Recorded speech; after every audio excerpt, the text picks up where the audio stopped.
আসলে আমি রাজনৈতিক ব্যক্তিত্ব হিসেবে আমি বলতে চাই না, আমি বলতে চাই একজন সাধারণ মানুষ হিসেবে।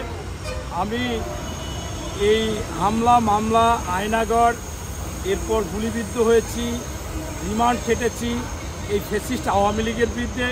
আপনারা দীর্ঘ বছর আন্দোলন করার পরে এই ৩৬ জুলাইও সম্মুখভাগে যুদ্ধ করেছি আমার সন্তানকে নিয়ে। এর কারণ ছিল যে আমাদের যে মামলাগুলো ছিল, মামলার সাজা শুরু হয়ে গিয়েছিল।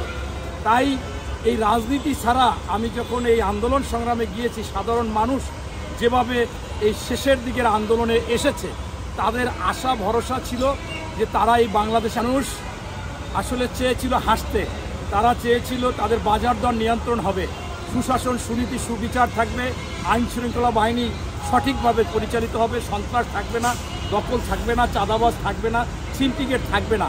অথচ আমরা আজকে দেখতেছি যে আমরা শুরুতে বলেছিলাম যে নতুন বাংলাদেশ, আসলে এখন নতুন বাংলাদেশ না বলে এই চাঁদাবাজির বাংলাদেশ, এই অবৈধ সম্পদ অর্জনের বাংলাদেশ, সেইখানেই শুরুটা হয়েছিল এই আসিফ মাহমুদকে দিয়ে। আপনি বলেছেন আসিফ মাহমুদ উপদেষ্টা, আমরা যখন তাকে আন্দোলন সংগ্রামে দেখেছিলাম মনে হয়েছিল যে নিষ্পাপ একটি ছেলে, ভাজা মাছ উল্টে খেতে পারে না, এবং হয়তোবা সে হাই স্কুল বা কলেজে পড়ে, এরকম তার ভদ্রতা, নম্রতা, নমনীয়তা দেখেছিলাম। আসলে এই যে কত হিংস্র, কত আজকে সেইখানে মানুষ যে হাসতে চেয়েছিল, আজকে আসিফ মাহমুদের এলাকার লোকজন, নারী শিশু, আপনার যে কোনো ধর্ম বর্ণ মানুষ আজকে কাঁদছে, হাসির পরিবর্তে কাঁদছে। এই অল্প দিনে সেখানে যেভাবে সে অবৈধ সম্পদ অর্জন করতেছে, বিভিন্ন লোকের মাধ্যমে তদবির করে টাকা নিচ্ছে, বিভিন্ন জায়গায় ঠেকিয়ে টাকা নিচ্ছে, ডোনেশন নিচ্ছে, এবং পাশাপাশি তার বাবা একজন আদর্শ শিক্ষক, মানুষ গড়ার কারিগর থেকে সে হয়ে গেছে হিংস্র। এবং আমার মনে হচ্ছে যে সে এখন আর মানুষ নেই, পশুতে রূপান্তরিত হয়ে গেছে, হিংস্র পশু। এবং আমি ইতিমধ্যে মিনিমাম 50টা সাক্ষাৎকার, কান্নাকাটি শুনেছি ওই এলাকার। কোথাও তিনি দখল করতেছে, কোথাও তার কথা ছাড়া কোনো কিছু চলবে না। এমনকি যারা আজকে এই গণতান্ত্রিক চিন্তাভাবনায় আন্দোলন সংগ্রাম কথা, যা এইটা নিয়ে যে আসিফ মাহমুদ আন্দোলন করেছিল, তারা আজকে কথা বলতে পারতেছে না, সেখানে পুলিশ পিটাচ্ছে। আমরা দেখলাম ওখানে অন্যায়ভাবে এই আসিফ মাহমুদকে নিয়ে কথা বলার কারণে তাদের নামে মামলা হয়েছে, তারা সেখানে জেলখানায় গেছে, সরাসরি হস্তক্ষেপ করতেছে।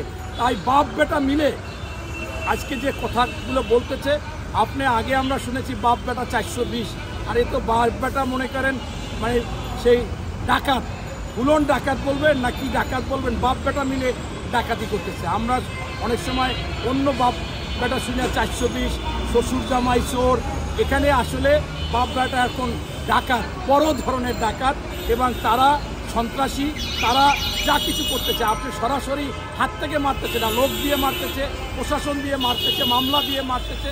এটা অবৈধ টাকা বলে যেতে হয়। আপনারা জানেন পবিত্র কোরআনে এবং হযরত মুহাম্মদ সাল্লাল্লাহু আলাইহি ওয়াসাল্লাম তিনি তো বলেছে যে যখন কোনো লোক কখনো একের অভাবগ্রস্ত থাকে, হঠাৎ করে অনেক টাকা হলে তার মধ্যে যে পরিবর্তনগুলো আসে, তার মধ্যে প্রথমেই আসে সে মানুষকে মানুষ মনে করে না।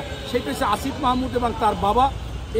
এরপরে মানুষ ছোট করতে চায়, মানুষকে তার অধীনে রাখতে চায়, মানুষকে মেরে ধরে মনে করতেছে যে এই অঞ্চল বা এই এলাকা বা এই দেশ, এখন ছেলে মনে করতেছে দেশটাই তার, আর বাবা মনে করতেছে ওই মুরাদনগর এটা ওনার কথা মতো চলবে, এবং সেটা বলে যাচ্ছে। তাই এই সম্পদের শুধুমাত্র এই কি আসে সেইটা বড় কথা না।